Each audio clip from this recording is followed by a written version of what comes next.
ഇപ്പോഴത്തെ ഹേമ കമ്മീഷൻ്റെയൊക്കെ ഒരു ഇത് വരുന്നപ്പോൾ നമുക്ക് തോന്നും ഇങ്ങനെ തന്നെയാണ് വില്ലനെ കൊല്ലേണ്ടത്. സത്യസന്ധമായിട്ട് തെളിവുകൾ വരട്ടെ, വെറുതെ നമ്മുടെ അനുവാദമില്ലാതെ ഫോൺ മറ്റാർക്കും കൈമാറരുതെന്നുള്ളവർ. അതിനെപ്പറ്റി എനിക്കൊന്നും പറയാനില്ല. പിള്ളേരുടെ രീതി അനുസരിച്ച് പോയി കാണും. എല്ലാവർക്കും അറിയാലോ, നെറ്റാണല്ലോ ഇപ്പം സമൂഹത്ത് ഏറ്റവും കൂടുതലായിട്ട് വ്യത്യസ്തമായിട്ട് വന്നുകൊണ്ടിരിക്കുക.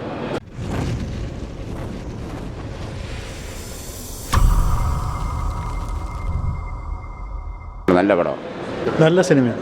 മോശമല്ല, നന്നായിരുന്നു, കുഴപ്പമില്ല, കൊള്ളാം, നല്ല പടമായിരുന്നു. സെക്കൻഡ് ഹാഫ് ഒരേ പൊളി, സൂപ്പറായിരുന്നു. ഇന്റർവ്യൂ കൊള്ളായിരുന്നു. നല്ല പടം, നല്ല പടം. കാണാൻ പോലെ സിനിമ, വരണം, കാണണം.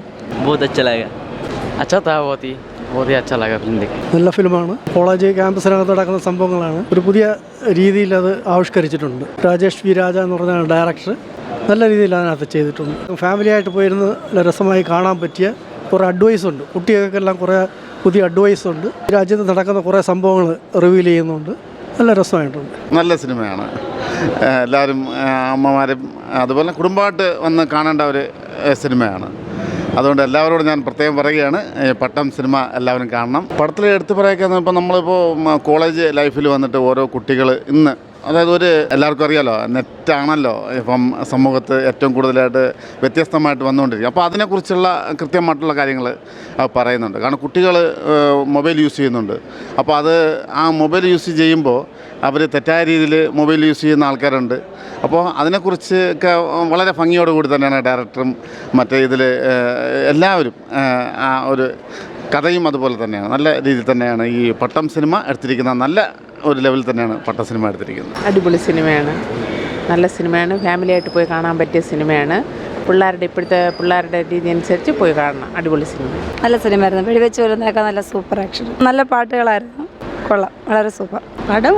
നല്ല പടം തന്നെ. ഇപ്പോഴത്തെ ഹേമ കമ്മീഷൻ്റെയൊക്കെ ഒരു ഇത് വരുന്നപ്പോൾ നമുക്ക് തോന്നും ഇങ്ങനെ തന്നെയാണ് വില്ലനെ കൊല്ലേണ്ടത്. ഈ സ്ത്രീകൾക്ക് നേരെ ചെയ്യുന്നില്ലേ, പല രീതിയിലെ പ്രശ്നങ്ങളല്ലേ ഇപ്പോൾ വരുന്നത്. ഇപ്പോൾ സിനിമ കണ്ടപ്പോൾ ആ ഒരു ഇതൊക്കെ ആയിട്ട് ലിങ്കായി. ഇപ്പോൾ തോന്നി, അങ്ങനെ തോന്നി. ഈ കുട്ടികളുടെ രീതി അനുസരിച്ചും ഓരോരുത്തരുടെ സ്വഭാവം കണ്ടില്ലേ. ഒരു ആൾക്കാരെ ഒത്തിരി പേരെ പ്രണയിക്കുന്നതും ലേഡീസിൻ്റെ, അങ്ങനെ കുറേയൊക്കെ നോക്കിയപ്പോൾ ഈ 2024 ഇറങ്ങേണ്ട ഒരു പടമെന്ന് തോന്നി. ചെറിയ ചെറിയ പോരായ്മകൾ കാണും. കൊറോണ ടൈമിലൊക്കെ പറയണമെന്ന് പറഞ്ഞാൽ സത്യസന്ധമായിട്ട് തെളിവുകൾ വരട്ടെ, വെറുതെ അടിപൊളിയായിരുന്നു. പാട്ടുകളെല്ലാം നന്നായിട്ടുണ്ടായിരുന്നു, സ്റ്റോറി ഉണ്ടായിരുന്നു, നന്നായിരുന്നു. നല്ല പടമായിരുന്നു, നല്ല മൂവിയാണ്. പാട്ടുകളെല്ലാം നല്ലതാണ്. നമ്മുടെ അനുവാദമില്ലാതെ ഫോൺ മറ്റാർക്കും കൈമാറരുതെന്നുള്ളവർ ഒരു മെസ്സേജ് അതിലുണ്ട്. അതിനെപ്പറ്റി അറിയില്ല, അതിനെപ്പറ്റി എനിക്കൊന്നും പറയാനില്ല. നല്ല പടം, സൂപ്പർ പടം. പിന്നെ പുതുതലമുറയ്ക്ക് ഈ മൊബൈൽ ഫോണിൻ്റെ ഉപയോഗം പട്ടത്തിൽ നന്നായിട്ട് പറയുന്നുണ്ട്.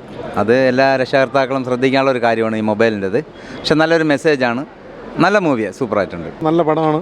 കാരണം ഒരുപാട് നാളുകൾക്ക് ശേഷം നിങ്ങൾക്ക് ഒരു ക്യാമ്പസ് ചിത്രം നമ്മൾ തന്നിരിക്കുകയാണ്. സിനിമ പിന്നെ എല്ലാവരും വിജയിപ്പിക്കുക കണ്ട്.